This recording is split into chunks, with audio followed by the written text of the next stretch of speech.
अब हम आगे बढ़ते हैं विराम चिन्हों की ओर, जो कि हमने वर्णमाला चैप्टर को पूरा कर लिया है। अगला चैप्टर का हमारा नाम है वो है विराम चिन्ह। ठीक है, विराम चिन्ह का मतलब क्या होता है? शाब्दिक अर्थ होता है विराम का ठहरना या रुकना। विराम का शाब्दिक अर्थ क्या होता है? ठहरना या रुकना, यानी कहीं पे अगर रुको तो वो कहलाता है विराम चिन्ह। ठीक है, कामता प्रसाद गुरु ने इनकी संख्या 20 बताई है। हिंदी के जो व्याकरण है, व्याकरणाचार्य है, उनका नाम है कामता प्रसाद गुरु। उन्होंने इनकी संख्या कितनी बताई है? 20, यानी इनकी संख्या 20। वैसे कई लोगों ने 25, कोई ने 30, तो अलग अलग जो व्याकरणाचार्य है उन लोगों ने अलग अलग संख्या बताई है। तो विराम चिन्ह, ये क्वेश्चन आया था, कहां से लिए गए? विराम चिन्ह जो है अंग्रेजी भाषा से लिए गए हैं। कहां से लिए गए हैं? अंग्रेजी भाषा से। यही क्वेश्चन आया था एक अलग से कि विराम चिन्ह किस भाषा से आए हैं, तो अंग्रेजी भाषा से हम लोगों ने हिंदी में अडॉप्ट कर लिए हैं इनको। तो पहला विराम चिन्ह को देखेंगे अल्प विराम, जिसको इंग्लिश में हम कॉमा भी कह देते हैं। क्या कह देते हैं? कॉमा। तो कॉमा लगाने के कुछ नियम है, इनसे जो प्रश्न बनते हैं वो इन्हीं नियम के आधार पर बनते हैं। ठीक है, विराम चिन्ह को आपको बिना प्रैक्टिस के नहीं आएंगे, ये याद रखिए। सबसे पहली चीज तो यही आती है कि अल्प विराम का चिन्ह कौन सा है। अल्प विराम का चिन्ह कौन सा है? तो ये ऐसा कॉमा लगता है, ये अल्प विराम का चिन्ह है। आपको 4 ऑप्शन दे दिए जाएंगे कि कौन सा पहचानो, कौन सा अल्प विराम है, कौन सा अर्ध विराम है, कौन सा पूर्ण विराम है, या अन्य चिन्ह भी आपको दिए जा सकते हैं। तो अल्प विराम का मतलब होता है, अल्प मतलब थोड़ी देर के लिए जहां ठहरना हो, वहां किसका उपयोग होता है? अल्प विराम का। जहां पर भी हमको थोड़ी माइनर से देर के लिए अगर रुकना हो, ठहरना हो, तो वहां किस विराम का उपयोग होता है? अल्प विराम का उपयोग होता है। ठीक है, इसके बारे में रूल्स देखेंगे। सबसे पहले पहला रूल है, 2 या 2 से अधिक वाक्यों में, 2 या 2 से अधिक वाक्यों में यदि संयोजक अव्यय, अव्यय अगला जो क्रिया के बाद अगला चैप्टर पढ़ाएंगे, हम आगे पढ़ाएंगे अव्यय, उसमें समझ आ जाएगा। अभी आप सिर्फ इतना सा समझे कि अव्यय और लगा हो। क्या हो? और लगा हो। यदि बीच में और आ रहा हो, या और लगने की संभावना हो, या फील आ रही हो हमें ऐसी कि यहाँ पे और लग सकता है, या लगने की उम्मीद हो हमें कि हम लगा सकते हैं। जैसे एग्जाम्पल देखो, सुधांशु जी रोज आते हैं, कॉमा, टाइपिंग करते हैं और चले जाते हैं, तो यहां पर हम और भी लगा सकते हैं। आप इसका अगर आप माइनर सा भावना देखें इसकी, तो और लगा देंगे तो गलत नहीं होगा। तो यहां पर हमें कॉमा का यूज यानी अल्प विराम का यूज करना पड़ेगा। तो पहला रूल क्या कहता है? ये और से बहुत क्वेश्चन आते हैं, तो और के पहले कॉमा नहीं लगाएंगे तो वही चीज आपको गलत हो जाती है। तो और के पहले कॉमा लगाना पड़ेगा। ठीक है, या फिर और लगने की फीलिंग आए तो वहां पे क्या है? कॉमा लगा सकते हैं। ठीक है, तो आपको क्या याद रखना, जब बीच में अव्यय और आता है या और लगने की संभावना हो, तो कैसा क्या लगता है? अर्ध विराम लगता है, सॉरी अल्प विराम लगता है। ठीक है, दूसरा रूल देखेंगे, वाक्य के बीच में अव्यय किंतु, परंतु, इसलिए, पर, क्योंकि, लेकिन, की, अतः, इसी से आदि आ जाएं, यानी किंतु, परंतु, लेकिन, इसलिए, चूंकि, ये सब आ जाएं बीच में, तो उनके पहले अल्प विराम का उपयोग किया जाता है। ठीक है, आप देखेंगे वाक्य में क्या होता है, अव्यय कौन से? किंतु, परंतु, लेकिन, चूंकि, इसलिए, ये सब अगर आ जाते हैं तो इनके पहले हम कॉमा या अल्प विराम जिसको बोलते हैं हिंदी में, उसका यूज करते हैं। ठीक, जैसे कि एग्जाम्पल देखा जाए हमारा, मैं सुधांशु के हॉस्टल पहुंचा परंतु वह नहीं था, तो परंतु के पहले हमने क्या लगाया? कॉमा लगाया। परंतु के पहले हमने क्या लगाया? कॉमा लगाया। ठीक, मैं सुधांशु के हॉस्टल पहुंचा परंतु वह नहीं था, इसलिए वह नहीं था, या चूंकि वह नहीं था, तो यहाँ पे क्या लगेगा? कॉमा का यूज होगा। यदि अव्यय बीच में, आप इतना याद रखो, यदि बीच में क्या है? चूंकि, इसलिए, किंतु, परंतु, लेकिन, की आ जाए तो क्या लगता है? कॉमा का यूज होता है। अगला रूल नंबर हम 3 पढ़ेंगे, ये नंबरिंग गलत हो गई। जिन शब्दों की पुनरावृत्ति हो, ये आपका यूपीएससी 2023 का जो सीसेट था उसमें पूछा गया, यूपीपीसीएल में, सॉरी। जिन शब्दों की पुनरावृत्ति हो यानी बार बार रिपीटेशन हो, वहां भावों पर यानी आपकी जो फीलिंग्स होती हैं उन पर विशेष बल देने के लिए, उस पर ज्यादा मजबूती देने के लिए अल्प विराम का यूज होता है। ऐसे नहीं समझो, एग्जाम्पल से अगर याद रखोगे तो ज्यादा संभवतः याद रहेगा आपको। सुनो सुनो, देखो सुनो के बाद कॉमा आएगा, सुनो, यही आया था एग्जाम्पल में, पीवाईक्यू है, याद रखना। सुनो सुनो, कॉमा, वह गा रही है। अगर ऐसे आ जाए, सुनो सुनो, देखो देखो, इस टाइप के अगर आपको प्रश्न दिखते हैं तो सुनो सुनो वह गा रही है, तो सुनो के बाद कॉमा और सुनो के बाद कॉमा वह गा रही है। ठीक, देखो देखो वर्षा हो रही है, तो देखो के बाद कॉमा, देखो के बाद कॉमा वर्षा हो रही है। ठीक है, अगला रूल देखेंगे हम 5वें नंबर का, रूल नंबर का गलत हो गया नंबरिंग। जब किसी व्यक्ति को संबोधित किया जाता है, यानी हम किसी को संबोधन कर रहे होते हैं किसी को, तो वहां अल्प विराम का उपयोग होता है। जैसे कहते हैं अभय कल तुम कहां थे, तो अभय के बाद क्या होगा, कॉमा लगेगा। मैं कहूं सुधांशु कल तुम कहां थे, तो सुधांशु के बाद कॉमा लगेगा। ठीक है, हे महाराज अब कथा कहिए, हे महाराज, तो संबोधन किया नहीं हमने, किया हमने कहा अभय, तो एक संबोधन किया हमने किसी को। यदि हम किसी को संबोधन करते हैं तो संबोधन के बाद, जैसे अभय कल तुम कहां थे, तो अभय के बाद कॉमा का यूज होगा। ठीक है, हे महाराज, महाराज के बाद अल्प विराम यानी कॉमा का कथा कहिए, ये यूज होगा आपका। अगला रूल देखेंगे 6वें नंबर का, यदि वाक्य में यह वह अब तब या तो लुप्त हो, तो वहां कॉमा का यूज करते हैं। देखो कैसे लुप्त हो, समझना ये चीज। गुरुजी जो कह रहे हैं, एग्जाम्पल से समझोगे ज्यादा समझ आएगा। गुरुजी जो कह रहे हैं कान लगाकर सुनो, गुरुजी जो कह रहे हैं कान लगाकर सुनो, तो इसमें क्या हो सकता है, गुरुजी जो कह रहे हैं वह कान लगाकर सुनो, वह लुप्त है नहीं है, या यह कान लगाकर सुनो। ठीक है, तो यहां पर क्या है, वह लुप्त है। आप देखोगे वह से अच्छा फील आ रहा, वह कान लगाकर सुनो, तो वह के पहले क्या लग जाएगा, कॉमा लग जाएगा। यदि वाक्य में यह वह अब तब या तो, अब यह कॉमा वह अब तब या तो लुप्त हो, तो आपको क्या है, अल्प विराम का उपयोग करना पड़ता है। ठीक है, अगला रूल नंबर 7 देखेंगे, हाँ नहीं बस सचमुच अच्छा, हाँ नहीं बस सचमुच अच्छा वस्तुता आदि से शब्दों से अगर वाक्य प्रारंभ होता है आपका, तो वहां पे भी प्रारंभ हाँ के बाद क्या लगेगा, कॉमा। नहीं से प्रारंभ होगा तो कॉमा लगेगा। हाँ मैं विद्यालय का छात्र हूं, नहीं मैं विद्यालय का छात्र नहीं हूं, तो कॉमा लगेगा यहाँ पे, यानी अल्प विराम। कॉमा बोल रहा उसका मतलब ये है अल्प विराम, तो यहाँ पे अल्प विराम का यूज होगा। हाँ मैं विद्यालय का छात्र हूं, तो हाँ के बाद कॉमा। सचमुच तुम विद्यालय के छात्र हो, तो सचमुच के बाद क्या लगेगा, अल्प विराम का उपयोग होगा। ठीक है, आगे का अपन रूल देखेंगे लास्ट अल्प विराम का, कि रूल नंबर 8, व्यक्ति या वस्तु की विशिष्टता का बोध हो, यानी उसको विशिष्टता यानी उसको विशिष्ट बताया जाए, बोध हो, तो विशिष्टता का बोध हो संबंधवाचक सर्वनाम से हो। किससे हो, संबंधवाचक, यानी उसका संबंध बताया जाए, तो वहां पे क्या उपयोग करते हैं, संबंधवाचक सर्वनाम के बाद कॉमा यानी अल्प विराम का उपयोग करते हैं। एग्जाम्पल से समझोगे तो याद आए, समझ में आएगा, रूल्स के चक्कर में ज्यादा मत पढ़ो। एग्जाम्पल देखो, एग्जाम्पल जरूर लगाना है, जो मैं PYQ कराऊंगा वो तो आपको सॉल्व करने ही करने हैं। जैसे बड़े भाई कॉमा यानी अल्प विराम, बड़े भाई, तो ये संबंध हो गया नहीं हो गया, बड़े भाई जो अध्यापक है कॉमा वे नालंदा में पढ़ाते हैं। बड़े भाई के बाद क्या लगेगा, यही गलती बात है, बड़े भाई के बाद क्या लगेगा, ये अल्प विराम लगेगा। ठीक है, किसका उपयोग होगा, अल्प विराम का उपयोग होगा। ठीक है, तो अल्प विराम, पहली बात तो बताओ कामता प्रसाद गुरु ने कितने बताए हैं विराम चिन्ह, 20 बताए हैं। देखो यूपी पुलिस कांस्टेबल के एग्जाम में इतने रूल्स नहीं आते हैं, याद बता दें हम आपको। कांस्टेबल में सिर्फ आपसे ये पूछेगा ये किसका चिन्ह है, ये किसका चिन्ह है, बस इतना ही आता है, ज्यादा कुछ आता नहीं है। अभी देखो प्रश्नवाचक का चिन्ह पूछ लिया था आपसे, तो अब हम आगे इसको रफ कर देते हैं और आगे बढ़ते हैं। आगे के जो विराम चिन्ह है उनके बारे में रूल देखेंगे।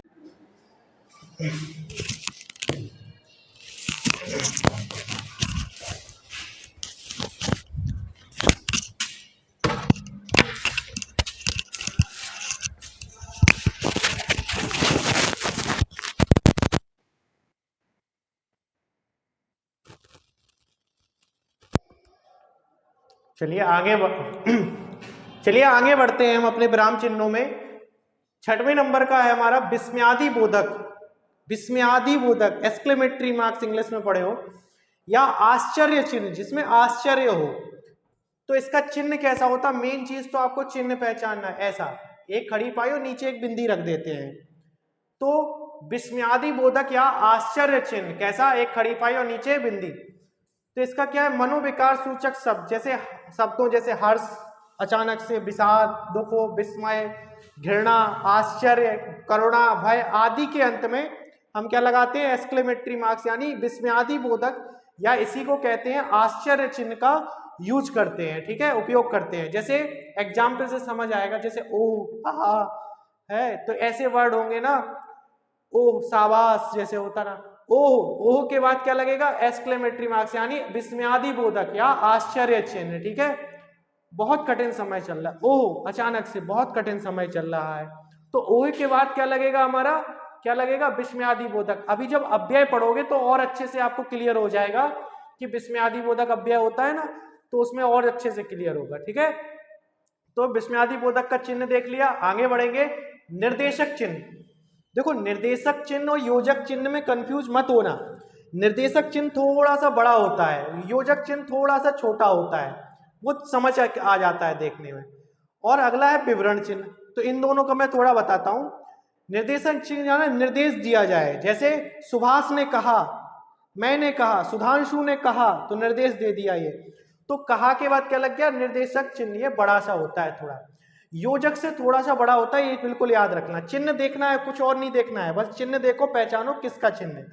अगला है विवरण चिन्ह, ये आपने देखा भी होगा, विवरण देते हैं, दो बिंदी और बीच में एक ऐसी लेटी हुई खड़ी पाई, ऐसे समझ लो, तो इसको आदेशक चिन्ह भी कहते हैं। विवरण चिन्ह को क्या कहते हैं, आदेशक चिन्ह भी कह देते हैं, नाम से जानते हैं। किसी की कही बात को स्पष्ट करना, किसी ने कही बात उसको स्पष्ट कर देना, जैसे सर्वनाम के 6 भेद होते हैं, तो होते हैं भाई, स्पष्ट करो सीधा, सर्वनाम के 6 भेद होते हैं। जैसे वचन 2 प्रकार के होते हैं, जैसे लिंग संस्कृत में 3 प्रकार के होते हैं, तो ऐसे 2 बिंदु रख के ऐसे, ठीक है। तो विवरण चिन्ह को क्या कहते हैं, आदेशक चिन्ह नाम से भी जाना जाता है ये चिन्ह। अब मैंने ये दोनों साथ में क्यों लिखे, क्या होता है हिंदी में, निर्देशक चिन्ह की जगह आप विवरण चिन्ह भी उपयोग कर दोगे तो गलत नहीं माना जाता है, और विवरण की जगह निर्देशक भी कर दोगे तो गलत नहीं माना जाता है। ये ना रख के सीधा एक लाठी खींच दोगे तो भी आपका गलत नहीं माना जाता। तो ये दोनों एक दूसरे के रूप में प्रयोग हो सकते हैं। अगला है कोष्टक, छोटा कोष्टक, मझला और बड़ा कोष्टक, ये पढ़े होंगे संभवतः। वाक्य के बीच में आए शब्दों की बात को अधिक स्पष्ट करने के लिए किसका उपयोग करते हैं, कोष्टक का यूज करते हैं, ठीक है। जैसे लता मंगेशकर को भारत की स्वर कोकिला, स्वर कोकिला को हमने स्पष्ट कर दिया किसमें, स्वर कोकिला होता क्या है उसको स्पष्ट किया हमने कोष्टक में, वहीं पे मीठा गाने वाली को कहते हैं स्वर कोकिला, कहा जाता है, कहा जाता है। तो हम जब भी किसी बात को बीच में स्पष्ट करना हो तो क्या है, उसको क्या लिख दें, बीच में कोष्टक में लिख देते, इसी ये क्या है, उसको स्पष्ट कर देते हैं बात को, ठीक है। अगला देखेंगे हंस पद, नौमा क्या देखेंगे, हंस पद के बारे में देखेंगे। इसको त्रुटि विराम या त्रुटि बोधक या विस्मरण चिन्ह या विस्मरण चिन्ह भी कह देते हैं। विस्मरण यानी भूल गए थे।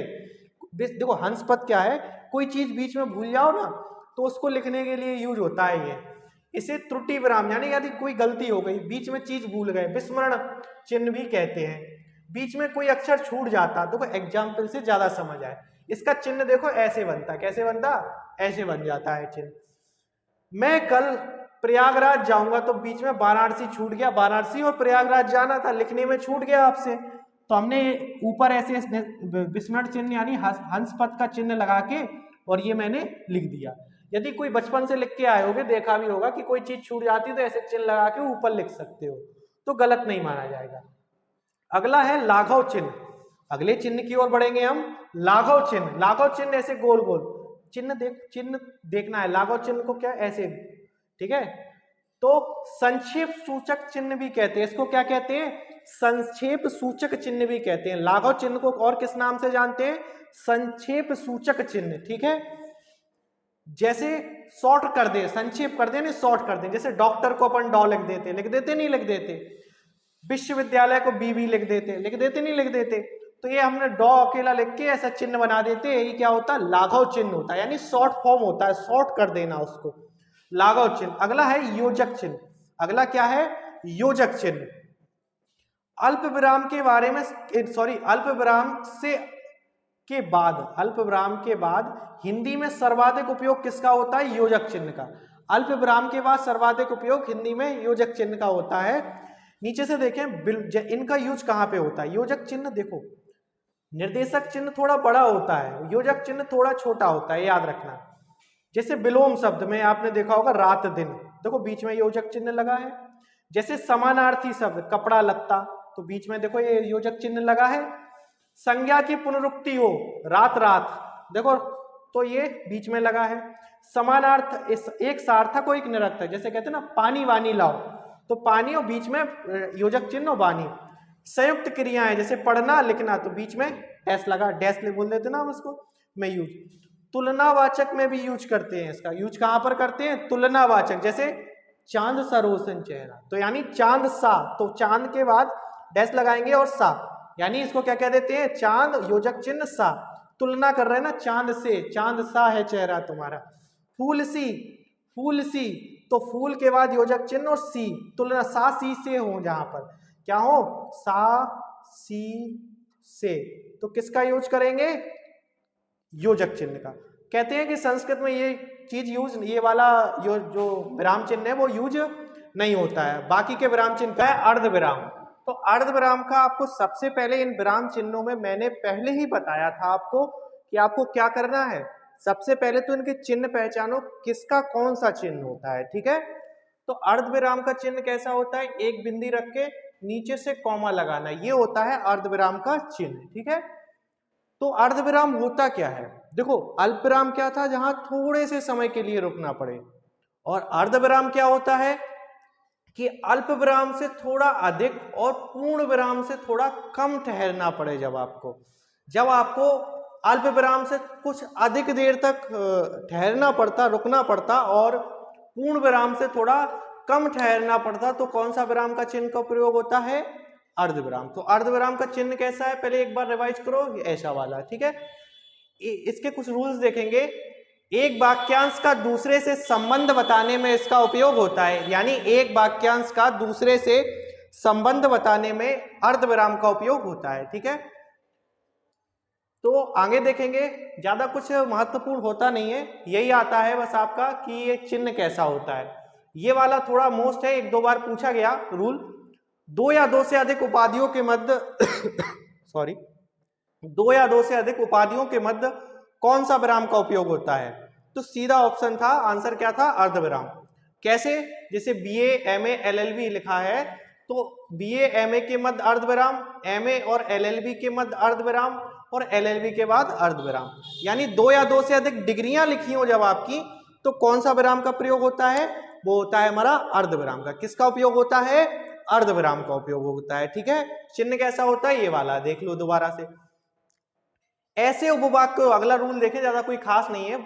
ऐसे उपवाक्यों को जोड़ने का कार्य जिन्हें और से नहीं जोड़ा जा सकता, जिन्हें और से नहीं जोड़ सके, और से जोड़ सकते थे, तो कौन सा वाला यूज होता था, याद करो कौन सा वाला, अल्पविराम। अल्पविराम यानी कॉमा।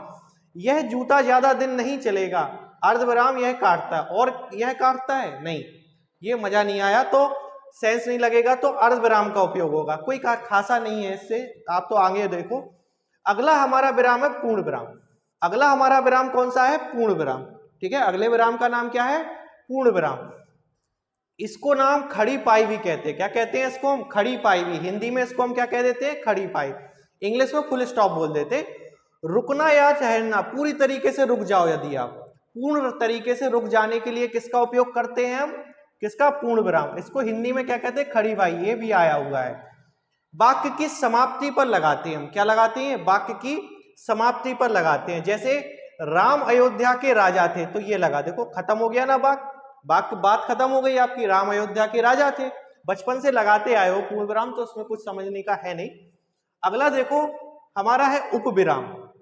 अगला हमारा उपविराम। तो सबसे पहले तो एक ही चीज कि भैया इसका चिन्ह देखो, क्या है, चिन्ह। इसको और किस नाम से जानते, ये भी महत्वपूर्ण है कि इसको और किस किस नाम से जाना जाता है। न्यून विराम नाम से भी जाना जाता और अपूर्ण विराम नाम से भी। तो प्रश्न आएगा, न्यून विराम नाम से किस विराम को जाना जाता है, तो न्यून विराम के नाम से आप उपविराम को जानते हैं और अपूर्ण विराम को भी जानते हैं, ठीक है। न्यून विराम और अपूर्ण विराम के नाम से किसको जानते हैं, उपविराम को, ठीक है।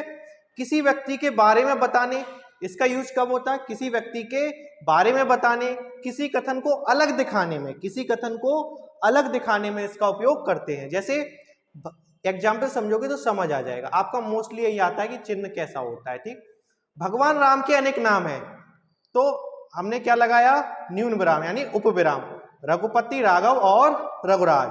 जैसे विज्ञान, इसको कथन को अलग बताने के लिए बिल्कुल, वरदान या अभिशाप, तो आपने क्या लगाया इसमें, क्या लगाया आपने इसमें, उपविराम लगाया। क्या लगाया, उपविराम लगाया। ठीक है, अगला देखते हैं उद्धरण चिन्ह।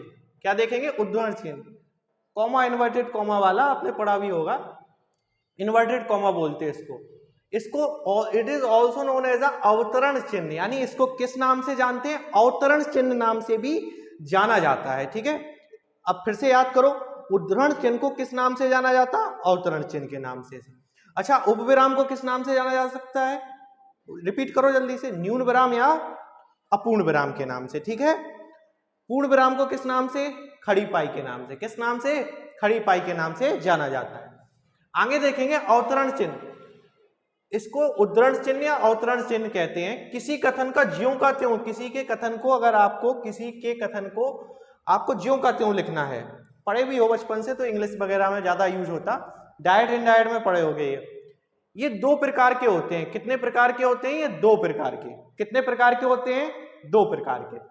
इकहरा यानी इकहरा उद्धरण चिन्ह, अवतरण चिन्ह, या दोहरा उद्धरण चिन्ह या अवतरण चिन्ह। ठीक है, किसी अक्षर या शब्द पर विशेष बल देने के लिए, किसी अक्षर या शब्द पर विशेष बल देना हो, आपको फोकस उस अक्षर पे ही करना हो, तो किसका यूज करते हैं हम, किसका, इकहरा उद्धरण चिन्ह का। जैसे एग्जाम्पल समझोगे, मधुशाला एक प्रसिद्ध रचना है, किसकी है, हरवंश राय बच्चन की। ठीक है, तो मधुशाला पे अपन ने विशेष बल देना है, अपन को किस पे बल देना, मधुशाला। तो मधुशाला पे एक कॉमा इधर से, एक कॉमा ऊपर से, यहां से, तो ये क्या कहलाया, इकहरा उद्धरण चिन्ह। क्या कहलाया, इकहरा उद्धरण चिन्ह। ठीक है, दोहरा उद्धरण चिन्ह, ये पुस्तक हुआ, समाचार पत्र हुआ, उपनाम हुआ आदि में इसका यूज करते। ठीक है, नोट्स बनाते जाओ साथ में। दोहरा उद्धरण चिन्ह, दोहरा उद्धरण चिन्ह क्या है, कथन, कहावत, संधि आदि में यूज होता है, ये ज्यादा यूज होता है। जैसे महत्वपूर्ण कथनों में किसका उपयोग होता है, क्वेश्चन आएगा, महत्वपूर्ण कथनों में कौन सा, इकहरा या दोहरा, तो दोहरा उद्धरण चिन्ह का उपयोग होता है। जैसे सुभाष ने कहा, सुभाष चंद्र बोस ने कहा, फिर कॉमा लगेगा, यानी आपका कौन सा लगेगा, ये अल्प विराम, फिर इन्वर्टेड कॉमा में उनके कथन को बंद किया जाएगा।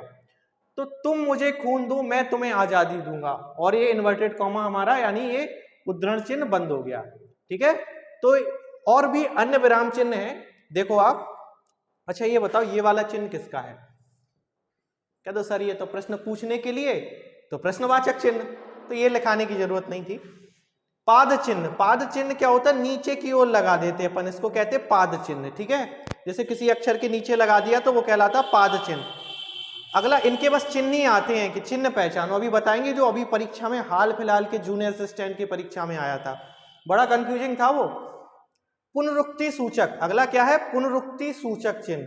पुनरुक्ति सूचक आप लगा देते हैं, जैसे राम खाता है, फिर लिखते हैं श्याम खाता है, तो खाता है नहीं लिखना तो अपन ऐसे ऐसे लिख देते हैं नीचे, तो ये लगा दिए डबल कॉमा, ये कहलाते पुनरुक्ति, यानी पुनरुक्ति हो गई उसकी, पुनः से रिपीट हो रहा है, इसलिए चिन्ह लगा दो, आपको शब्द लिखने की जरूरत नहीं पड़ती है। अगला है लोप चिन्ह, हमें किसी वस्तु का लोप करना हो, आगे लिखना ही नहीं है, लोप कर दिया, तो लोप चिन्ह ऐसे ऐसे cross cross cross dash dash dash या प्लस प्लस प्लस ऐसे भी लगा सकते हैं, सीधा आएगा ऐसे दे देगा लिख के, अब बताओ ये कौन सा चिन्ह है, परीक्षा में सिर्फ ऐसे ही आता है। ठीक, विकल्प सूचक, इसको तिरछी रेखा नहीं अपन बना देते, जैसे ये लगा है, ये क्या है, तिरछी रेखा ही तो है, ये क्या है, विकल्प सूचक, या तो न्यून विराम कह दो या अपूर्ण विराम कह दो, तो ये कैसा है, विकल्प सूचक चिन्ह है, तो विकल्प सूचक चिन्ह तिरछी हुई रेखा। ठीक है, अगला ये परीक्षा में आया है, अगला है तुल्यता सूचक, तुल्यता यानी बराबर, तुल्यता सूचक क्या होता है, बराबर का स्थान। अगला है समाप्ति सूचक, वेरी वेरी मोस्ट, अभी जूनियर असिस्टेंट का एग्जाम हुआ था जो जून में, उसमें आया था। समाप्ति सूचक, समाप्ति सूचक ऐसे दो डैश बीच में जीरो, इसको पता, समाप्ति सूचक नाम नहीं दिया था उन्होंने एक दे दिया, किस कौन सा चिन्ह है, तो ऑप्शन में इतिश्री था, समाप्ति को क्या बोलते, श्री गणेशाय को बोलते शुरू, और इतिश्री को क्या बोलते, समाप्ति, तो समाप्ति सूचक चिन्ह कैसा है, ये दो डैश और बीच में जीरो। अगला है दीर्घ उच्चारण, आपने देखा होगा राम ऐसे लाम, तो ये ऐसा बना देते हैं। तो थोड़ा सा उच्चारण अधिक करने के लिए हिंदी में क्या है, दीर्घ उच्चारण के लिए आपने वो देखा होगा यदा यदा ही धर्मस्य तदात्मानम, तो उसमें देखोगे आप ये चिन्ह मिलेगा आपको। अगला देखेंगे आप पाद बिंदु, नुक्ता भी कह देते, अपन देख देते ना ऐसे लगा देते का खा, तो ये नुक्ता भी कहलाता है। पाद बिंदु को क्या कहते हैं, नुक्ता। अगला है टीका सूचक या तारक चिन्ह। टीका सूचक, इसी को तारक चिन्ह कहते, इसी को फुटनोट भी कह देते। फुटनोट नीचे लगे होते हैं, आपने देखना किताबों में, ओरिजिनल संविधान पढ़ोगे उसमें नीचे दिखेगा स्टार लगा, प्लस प्लस 1 2 ऐसे टाइप में लिख देते, ये क्या कहलाता है, फुटनोट कहलाता है। ठीक है, तो विराम चिन्ह इसी के साथ खत्म होते हैं। अगला चैप्टर हम संज्ञा चालू करेंगे। ठीक है, अगर वीडियो पसंद आ रहा हो तो लाइक शेयर सब्सक्राइब जरूर कीजिए। धन्यवाद। ठीक।